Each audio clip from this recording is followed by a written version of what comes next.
Kia ora friends, welcome back to my studio. I'm Gina, and in today's video we're going to be continuing on with the Ophelia Hall build, but we're going to be moving from sort of creating the exterior into creating some lights on the inside. You would have seen from the thumbnail, I'm sure. But as you can see, my workspace is becoming increasingly small and small as most of my projects start to increase on it. So it's a bit of a challenge, but we'll get there in the end. And so let me just bring you around and we can have a look to see what we're going to be working on today. And okay, so let me just flip you around and we can have a look to see what's on the inside. So what we've got in store for today is some lighting. So this is what I'm going to be doing today on the colourful side of the room, and this is Enid's side. There is about 14 lights, and on Wednesday's side of the room there's about 9. So there's actually quite a bit of a difference, and obviously some are very black and white. All of Wednesday's lights are black and white, and Enid's lights are really colourful. So there was a bit of brainstorming to do to try and work out how to create some of these, and I did make a list of all of the lights, and here is my list. And as you can see, I've started to mark some of those off, which is really cool. There are a couple that I'm actually going to remake that I'm not going to necessarily talk too much in this video about. One being the chandelier. This is the chandelier that I've done. I'm calling this a prototype because I know that I can do better with this one. It's okay, there's actually nothing wrong with it, but I just know that I can do better. There's also this light in the back here. I'm not too sure if we can quite see it. Let me just see if I can bring some light around. There we go. So this particular light, I just don't think that the scale is quite right, and again I think I can probably do better. I'm just going to call this a bit of a prototype, as well as the chandelier. It's going to be a prototype as well. And then the other light that I've also created is this sort of 70s floor lamp. I'm just not sure if this is also in the right scale, but this one was really nice and quick and easy to create, so that won't take too much to recreate as well.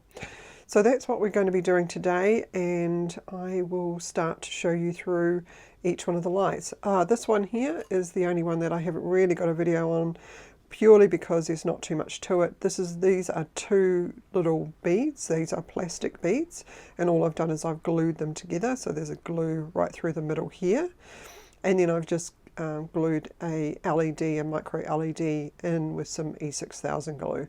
So that's all that particular light is. This one in the TV series is orange, but now we've done it yellow, and so the globe one, which is sort of this one, is yellow in the TV series, so I've decided to switch out the colours and colour it sort of reddy orange.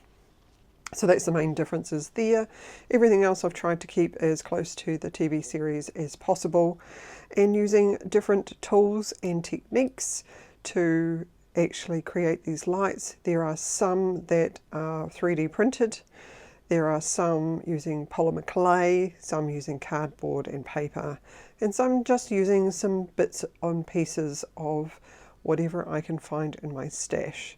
So let's get into it, and I can show you through the first lamp that I have created. So the lights that I'm using are these little nano miniature LEDs. And I'll put a link in the description below if I can find the link to them. And for the shade, I'm just using a bit of plastic. It's a cap off not sure what it's off actually. I think it might be off an eyedropper or something like that. But the shape of it was just perfect for what I need. So I'm just cutting this down to size, and then I did notice that it's got a little gap in between, so come up with an idea of how to fill that in, but I do want to give it a frosted glass type look. So in order to do that, I'm just going to rub a little bit of sandpaper over the top. This is just actually an emery board, but it's the same thing, and then drilling a little hole in the top in order to thread the light through. So once I've got that, I'm just going to use a bit of hot glue and fill in these little gaps, and because the hot glue will dry roughly about the same colour, hopefully it'll stay that colour over time. If not, I can remake them anyway. So now I'm just spray painting some beads and findings for the lights.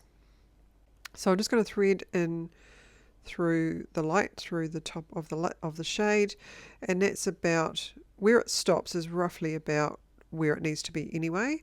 And then just using a bit of E6000, I'm just going to glue that into place, and then a little bit around the top and placing one of those little black beads into place, and using some of these little clamps. They're just little miniature clamps, and then I can finish off the rest of the light with this little finding, which I painted black as well, and then again just using a bit of E6000 glue to set it.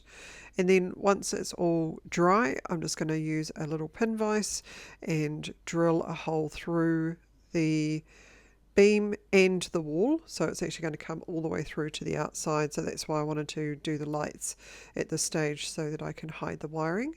This is another piece of plastic that I had lying around. It was two pieces of plastic that I've actually managed to reshape to be able to be fit together, and then just painting the inside actually helps keep it safe from scratching and gives it a nice finish.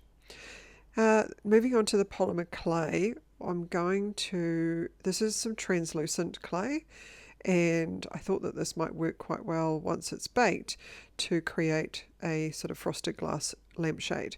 And I'm just using the marbles that I've used. This is the same trick that I used for the plates, so I thought I'd give this a go. I wasn't really too sure how it was going to turn out, and for one of them I really needed a little bit smaller, so I'm just using the inside of a miniature pot and just going to shape that into the shape of the shade.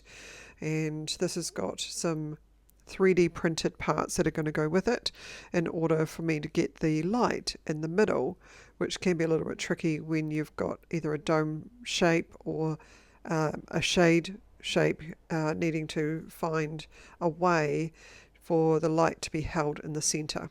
So this is just a little 3D printed part, and as you can see, that little hole in the middle is where the light will go.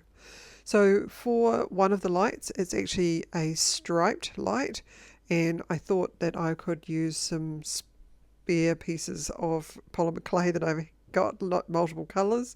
Actually, see, these are some of the mixes that I had left over from the plates, so waste not, want not.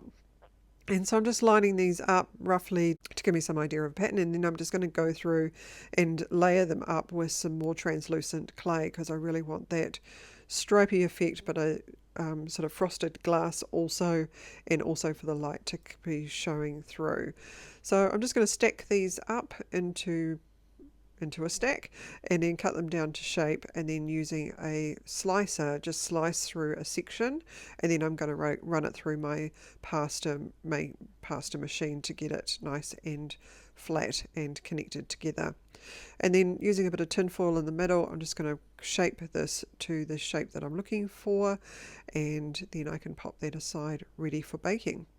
So once it's baked and cooled down, I can start separating out the different pieces, and then once they're all separated out, then I can actually start putting them together. I'm actually really pleased that one just popped out, because I was a bit worried it was going to get stuck.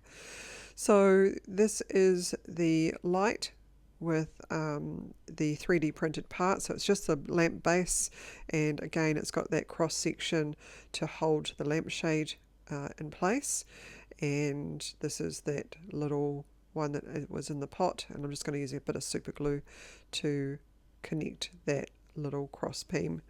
This one here, it does have a little bit of a more detail just right on the top, as if there's a screw going all the way through the light, and then just using again a bit of super glue to glue the shades on top of the bases, and that's what they're starting to look like, which is really good.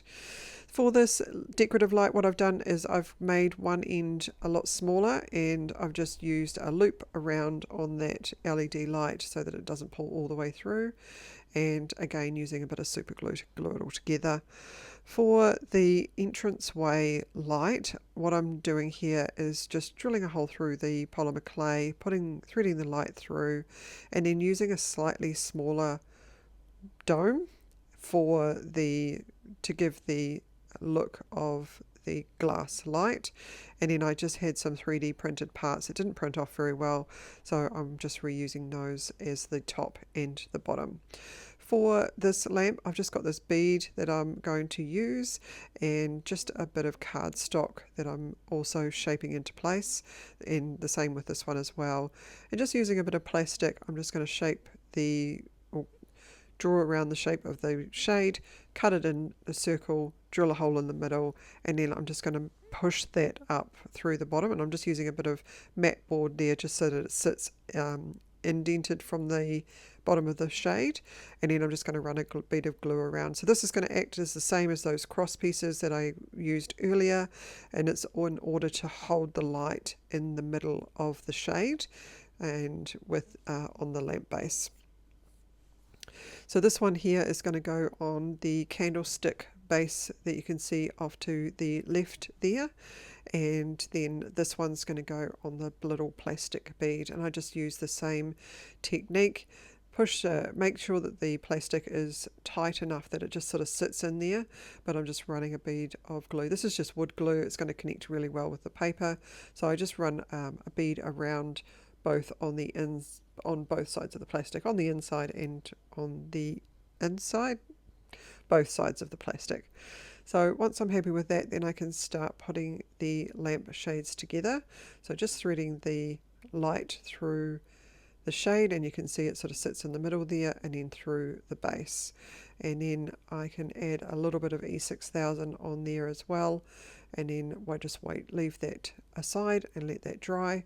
And here you can clearly see that this is a little bead just for the lamp base on that one.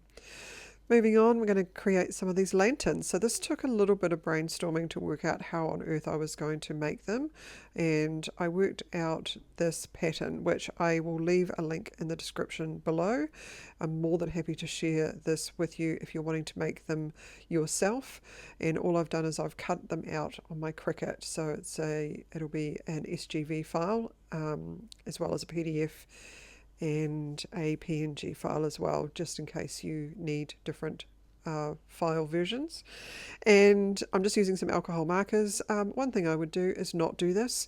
What I found is that because the alcohol markers bled through the paper, because it's just copy paper, printer paper, and that lifted some of the glue off the mat for the Cricut. So this is just a mat that holds the paper. So yeah, probably wouldn't do that again. I just thought it was easy, because then I didn't have to worry too much about painting over the lines. Anyway, so I'm just using some different layers of alcohol markers and then coming around with a black marker as well, just to create that really defined edge. So once I've got that, I'm just going to go through and poke little pinholes or pre-pin holes into each one of those little end pieces. Here's Mr. Supervisor, thank you. No, you cannot have that. And I'm just making a couple of tassels out of some embroidery thread, and those are just sort of folded over in half, and then I've just sort of tied a knot into them. And using the same findings that I made on those very first lights that against the wall, these are going to be the top and the bottom of the lanterns, and then I can thread through the tassel and then just tie that off, and then just add in a little bit of glue just so that I know that it won't pull through.